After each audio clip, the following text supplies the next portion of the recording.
Hamka na Amani TV Media. Hizi ni habari zetu za asubuhi ya leo, ikiwa ni tarehe 7 mwezi Oktoba mwaka wa 2025.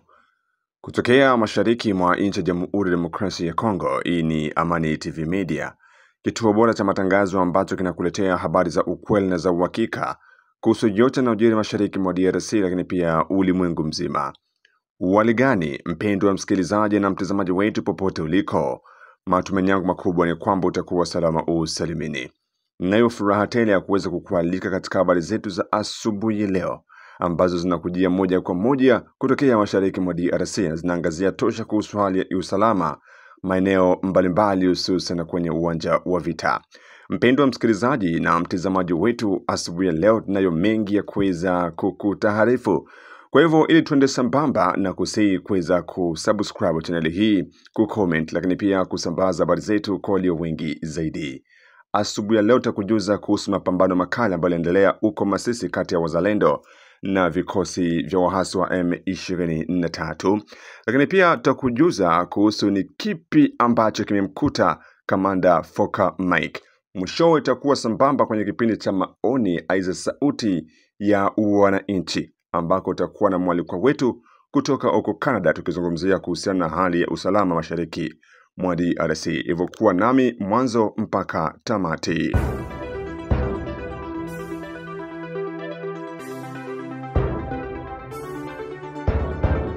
Na bila shaka tufungue kurasa wetu wa habari na habari kutokea huko Masisi, ikiwa ni jimbo ya Kivu Kaskazini, ambako mapambano makali yameripotiwa asubuhi ya kuamkia Jumatatu tarehe 6 Oktoba mwaka 2025 kati ya waasi wa AFC M23 na wapiganaji wa wazalendo katika eneo la Masisi kaskazini mwa Kivu.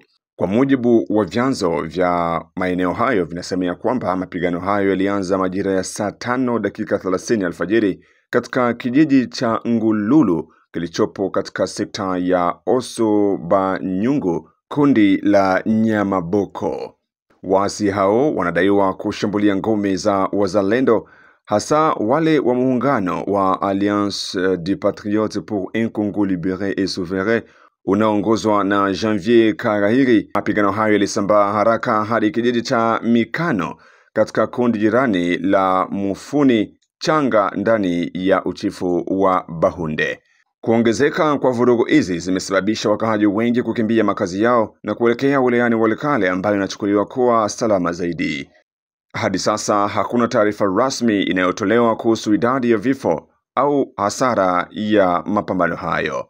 Mapigano hayo yanajiri katika mazingira ya mvutano wa muda mrefu katika eneo hilo, ambako makundi ya waasi yanaendelea kushambuliana licha ya mwito wa serikali na mashirika ya kimataifa ya kusitisha uhamasa na kumaliza vita mashariki mwa nchi ya Jamhuri ya Demokrasia ya Kongo.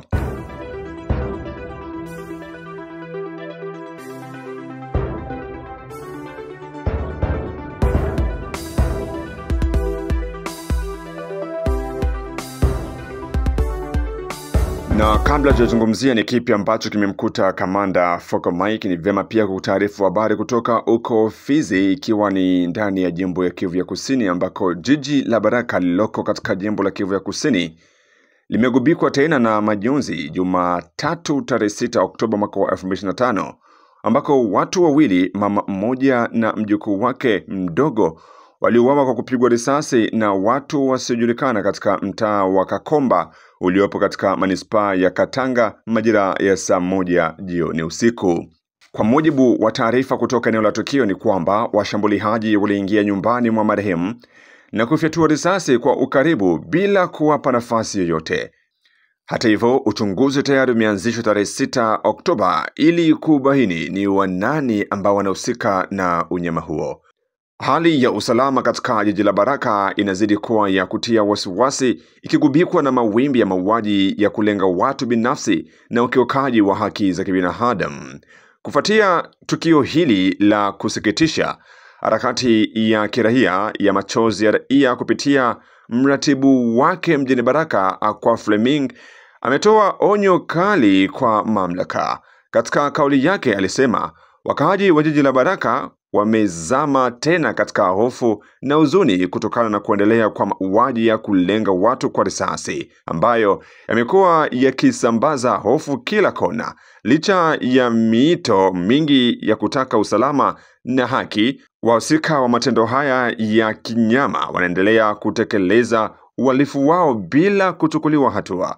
Ameongeza kuwa kila siku inayopita kuna waathirika wapya, familia zinabaki katika majonzi na jamii inaendelea kuomboleza. Mauaji haya ya mara kwa mara yanaonyesha kushindwa kwa vyombo vya usalama na ukimya wa kutisha kutoka kwa mamlaka ya husika. Huyo akitoa wito kwa kuchukua hatua, Bwana Akwa Fleming alihimiza serikali kuu, viongozi wa kijeshi na wa polisi pamoja na mashirika ya kiraia kuchukua hatua za haraka. Ni wakati wa kuheshimu na kulinda maisha ya binadamu. Katika jiji la Baraka, damu ya wasio na hatia haipaswi kuendelea kumwagika huku watu wakikaa kimya. Baraka inahitaji usalama, haki na amani, aliongeza. Tukio hili la mauaji linazidi kuchochea mjadala kuhusu kushindwa kwa mfumo wa usalama katika jiji ambalo linaendelea kuishi kwenye hofu ya kudumu na bila ulinzi wa kutosha kwa raia.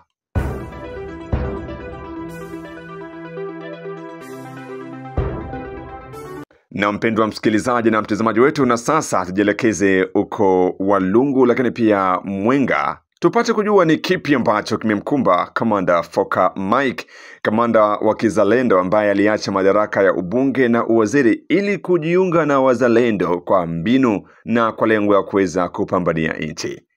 Siku chache zilizopita, kamanda huyo alishtumiwa na baadhi ya viongozi wa kizalendo tarafani Walungu na tarafani Mwenga kuwa yeye ndiyo amewakaribisha waasi wa M23 maeneo hayo.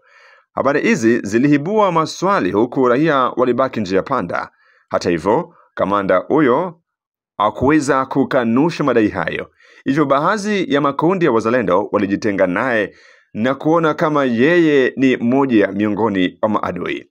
Tarehe 5 Oktoba mwaka wa 2025, Mheshimiwa Charlie Wenga, mbunge mchaguliwa tarafani Mwenga, amepaza sauti na kuomba serikali kuu ya Kinshasa kuweza kumfuatilia kiundani zaidi kamanda Foka Mike. Lakini baada ya ujumbe wake, majibu yameanza kutoka kwa wazalendo kuhusu alichokisema mbunge huyo. Kabla ya kusikia walichokijibu wazalendo kuhusu audio ya kumchafua Foka Mike, karibu kwanza kusikiliza alichokizungumza Mheshimiwa Charlie Wenga, kisha baadaye utakuja kusikia kile ambacho wazalendo wamekijibu kuhusu kamanda Foka Mike na tuhuma ambazo wanamtuhumu. Compatriotes congolais, ici c'est l'honorable Charlie Wenga. Une fois de plus, je viens alerter l'opinion nationale et internationale sur l'insécurité qui règne en territoire de Mwenga, précisément à Kitutu, chef-lieu de la collectivité de Omuzimu, situé à 217 km de Bukavu. Hier, samedi 4 octobre, un avion venant de Kisangani est atterri à Kitutu, Nyamibungu, pour déposer M. Kaasha Morula alias Foka Mike et M. Kabala. Ces deux personnes, il y a 3 semaines, ont semé la mort à Mwenga Centre. Ils ont semé la mort à Kalama, où ils ont égorgé et jeté les gens dans les toilettes. Juste après notre dénonciation, ils ont quitté Mwenga pour prendre leur avion à Kitutu, Nyamibungu, à destination de Kisangani. Je voudrais poser des questions claires aux autorités de la République. En quelle qualité Foka Mike agit en territoire de Mwenga? Première question. Deuxième question. Mwenga, Kitutu, Lugushwa, là, il a déployé ces éléments, sont à 280 km de Bukavu, de Walungu, et donc du front RDF M23. Walungu, c'est le territoire d'origine de Fokamaïk, aujourd'hui occupé par le RDF M23. Mwenga, c'est le verrou de l'axe Mwenga-Kindu. Chabunda, c'est le verrou de l'axe Chabunda-Kindu. Pourquoi Fokamaïk et ces éléments? Quitte Walungu là où il y a la guerre, où il y a le front, pour aller déstabiliser l'espace légal où les résistants ont barré la route au RDF 123 depuis la chute de Bukavu jusqu'à aujourd'hui, ça fait 8 mois. Quel est l'intérêt des Fokamaïk d'aller déstabiliser le verrou de Mwenga et de Chabunda? Qui est Fokamaïk? Parce qu'il faudrait que le commandant suprême et toutes les autorités de la République le sachent. Fokamaïk est entré au Congo dans les rangs de l'APR à l'agression du pays en 1996. Fokamaïk, en 2002, il quitte l'armée congolaise. Il va avec son commandant régiment ou bien secteur, un certain Boneza, Toussi. Ils vont créer le M23 avec Biamungu. Ils quittent le FARDC. En 2012, lorsque Mutebussi attaque Bukavu, les troupes de Fokamaïk Mudundu 40 appuient Mutebussi. Mais ils sont chassés de la ville par les forces résistantes Maï Maï. En 2000, il n'y a pas 3 semaines, lorsque Ouvira est attaqué par la présence du général Kassita, quelque chose comme ça, Fokamaïk en ce moment-là vient déstabiliser le verrou de Mwenga. Nous avions alerté les autorités de la République de la présence de Fokamaïk à Mwenga. Et juste un jour après son départ, les affrontements ont éclaté entre ces hommes, ces unités à lui, et les unités de Kabbalah. Ils ont attaqué les Maïmaï Nyakiriba. Ils ont tué la population, les résistants Maïmaï. Ils sont allés à Kalam, ils ont égorgé. Il avait pris l'avion encore à Kitutu Yamibungu pour Kisangani. Je pose la question de savoir qui envoie Fokamaïk à Mwenga. Pour quelle mission? Parce que le front est à Walungu chez lui. Qu'est-ce qu'il vient faire à Mwenga? Qui dote en armes, munitions et argent, finance à Fokamaïk, ici à Kinshasa? Quelle est la mission spécifique que Fokamaïk va aller faire à Mwenga à plus de 200 km de front? Non, il y a un problème. Aujourd'hui, il est encore rentré à Kitutu. Quel est ce front qui est à Kitutu pour justifier la présence de Fokamaïk? Non. Trop, c'en est trop. Nous sommes les citoyens de ce pays, nous ne pouvons pas accepter que des personnes que nous ne connaissons pas vraiment l'identité viennent déranger la République pendant que nous, les citoyens de la République qui défendons la RDC, nous sommes encore là. Excellence, Monsieur le Président de la République, la situation est grave à Mwenga. Il n'y a pas 3 semaines, ils ont commis des crimes graves. Aujourd'hui, j'ai vu un rapport de Human Rights Watch qui accuse les Wazalènes de Chabunda de cannibalisme. Mais vous voyez cette plainte-là, il n'y a aucune précision sur, sur la date d'abord des faits, le lieu des faits, dans quelle localité a eu lieu ce fait-là, qui était victime, quels sont ces aussi qui ont été mangés, qui sont les auteurs de ces crimes. Tout cela n'est pas précisé. Il s'agit de la manipulation. Mais voilà, comme ils sont soutenus par la communauté internationale, on accuse les Maïmaï de Chabunda. Aujourd'hui, Fokamaïk accuse Nyakiliba de Mwenga. Et c'est quoi l'enjeu? Ils veulent casser le verrou de Mwenga, ils veulent casser le verrou de Chabunda pour atteindre Kindu. Et nous, le peuple autochtone du territoire de Mwenga, nous disons NON. Baada ya ujumbe huo, sikiliza mzalendo huyu hakijibu tuhuma hizo kuhusu Foka-Mike. Ni mie mtoto wenu Muganza Kasukudumu. Juu ya nini amufanyake kitu yenu yenye mnaweza kufanya na nyinyi ionekane kama mnafanya kila kitu? Juu nini mnafanyaka masababu mnabebeshanaka masababu.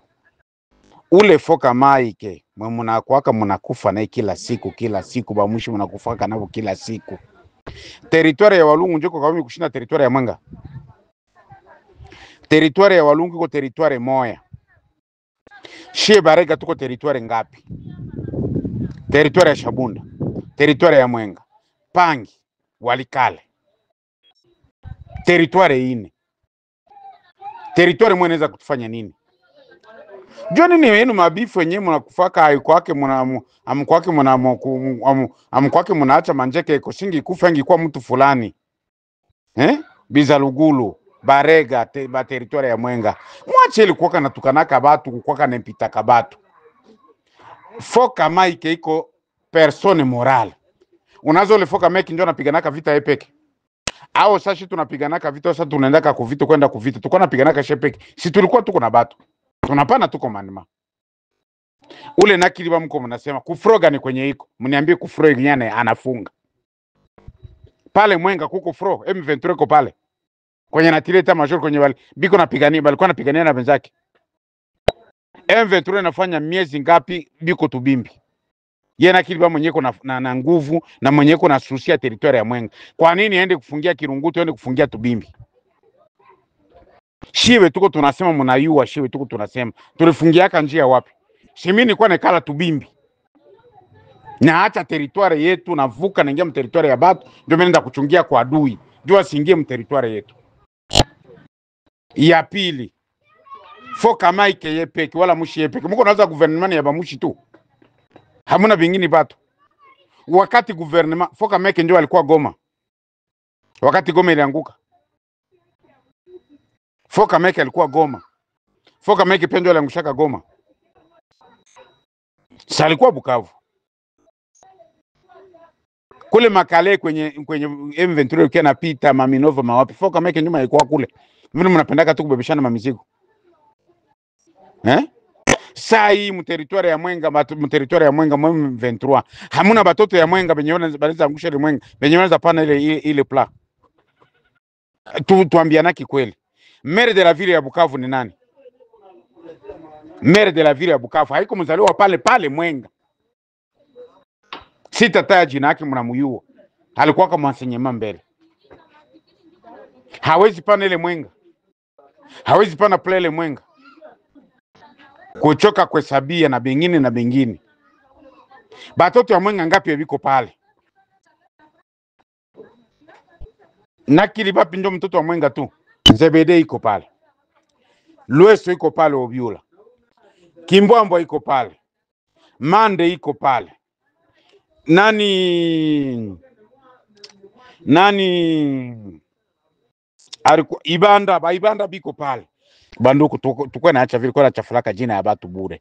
Kama mnashindwa ni kufanya mko mnafanya, msibebe masababu kubatu. Juu ya nini nyinyi murega kila kitu tu? Bamushi biko na nini? Bamushi walibafaka nini na wanakuwa na mimi si basemee. Lakini biko na nini balibafaka nini? Hapo ndio biko na nguvu kubazidia. Tuambianake kweli. Oro manyumba zote zinatoka kule kwetu. Itakatala mko na bawea. Inakatala mko nekala na nafasi moya. Na mwingine inajengeuka na mtu moya. Kama tunashindwa. Marega muachi kwaka anasema yako makopo savile mume wa wali.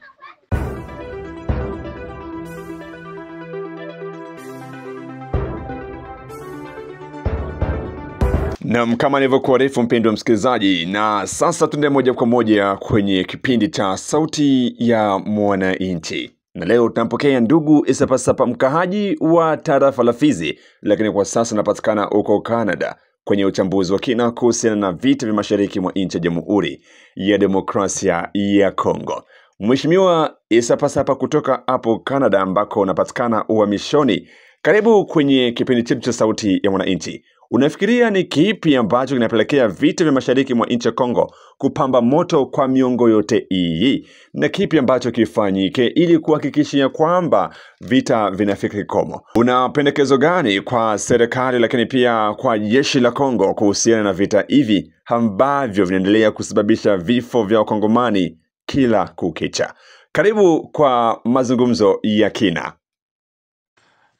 Nashukuru sana ndugu mtangazaji journalist wa Amani Media TV. Nashukuru kwa maulizo. Mimi kwa ninajitambua kwa jina la Isapasapa.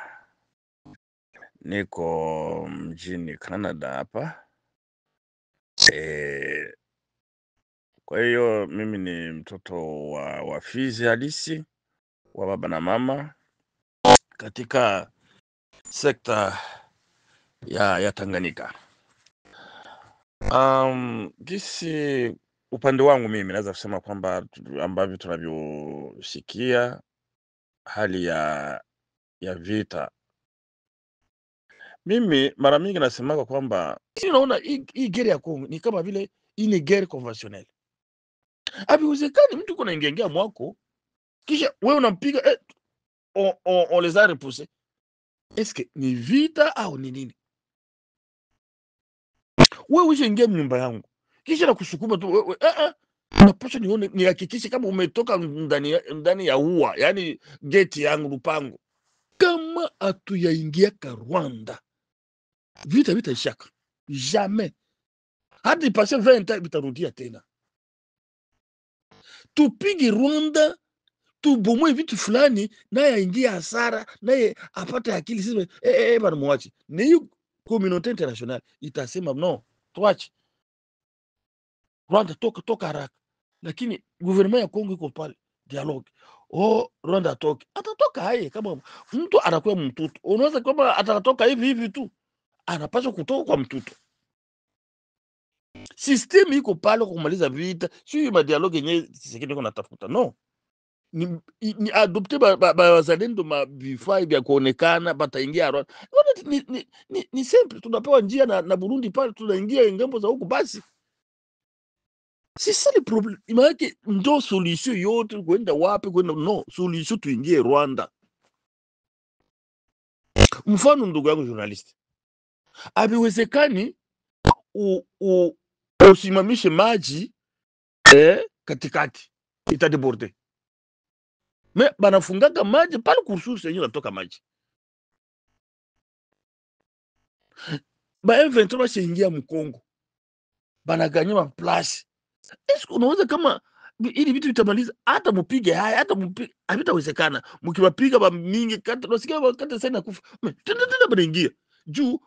Frontiere zetu ziko wazi, si na Rwanda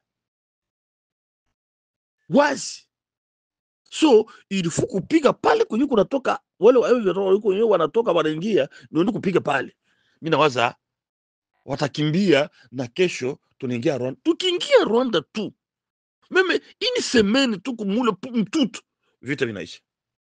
Ni vitu vya dialogue ya kwenda Doha, Qatar vinaisha, watu debandate batakimbia na vita vinaisha le même jour. Ini semeni tu tunapiga ma avion de chasse. Sasa unaona gouvernement ya Kongo iko na kitu kimoja kenye banakimbia communauté internationale. Est-ce que uwazi kama hii communauté internationale est-ce que inasababu kama tunapigwa tunauawa sana mamilio ya wakongomani wanakufa? Wanajua. Donc mzungu anapendaka mtu mwenye kupuisa. Mzungu anapendaka ule mwenye anajitetea. Lakini wewe kila saa kulialia anaona uko faible. Lakini tupige Rwanda pale, kila mtu atakuheshimia. Kila nchi itaheshimia Kongo. Kama tutabombarde kama nini sava. Basi ile solution yangu mimi, solution ya kwanza ni kupiga Rwanda, tuingie Rwanda. Pale kwenye wanaingia, yote kiwapiga on a repoussé les ennemis. Kisha wanaenda kujiconstituer, tena banakuya. Havitawezekana nchi. Kombe ndani. Ndio nini? Pale Rwanda kuingia mgongo kuko wazi. Ona ma frontiere iko wazi. Bali ambia kwa hiyo frontiere ya Rwanda na Goma na nani na Gisenyi bafunga mpaka leo. Uvira kuingia Butarama sijui kama Bugarama pale. Je pense Rusizi iko wazi, je pense. hata mimi najua iko wazi. Haiwezekani kama mtu haikuvita vile. Parce que majenero bote ba Kongo bote bako ba patron, ils sont devenus boss. Juu ili vita ile juu natuma banajenga ma hotel. Unaona en general iko najenga ma hotel ya ma DMP. Haiwezekani. Ndugu yangu, vitu viko hapa, gouvernement iko nasikia haya kupatia wa wazalendo wazifa. Unaona? Ba FRDC wanasikia haya. Tukiwapatia wa jamaa bakishinda hivi vita, yani hakuna wengine sote mwenye ataitika au FRDC. Ili yote wako wanafanya ni maparametre ya kuwaza. Lakini bakisema kama wana tusove kwanza inchi, wapatia wa wazalendo vifaa vya kuonekana, baingie Rwanda.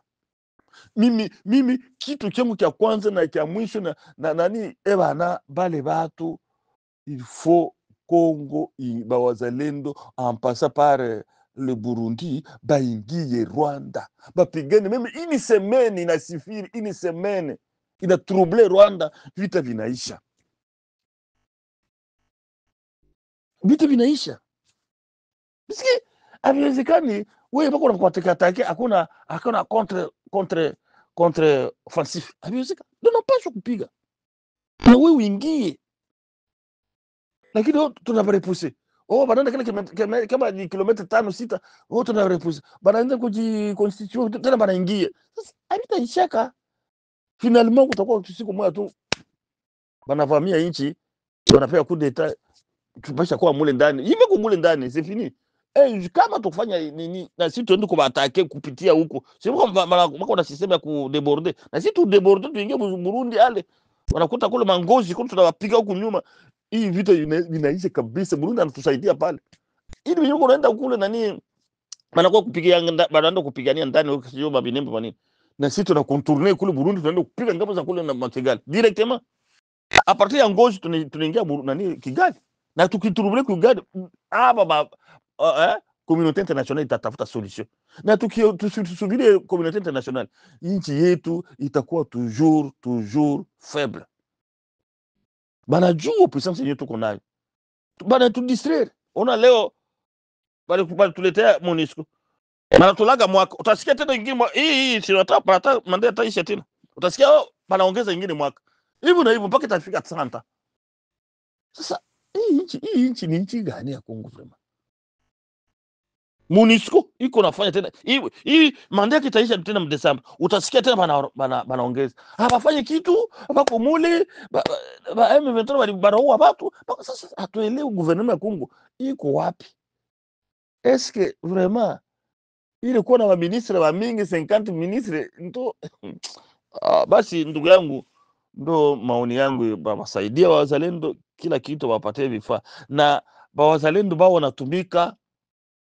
wanatumika na etat major yabo, ba militaire na wa FRDC nabo hivyo parce que bale njoba kuna arrêter tufanye hivyo au wana contredire tufanye hivyo, lakini wazifa wote wazalendo batembe na wazifa wao na major wao mwenye atakuwa baongoza kila kitu, tutapiga hivi vitu tunabashinda wa jamaa, lakini bima kwa niteka ni bale basoda ya FRDC.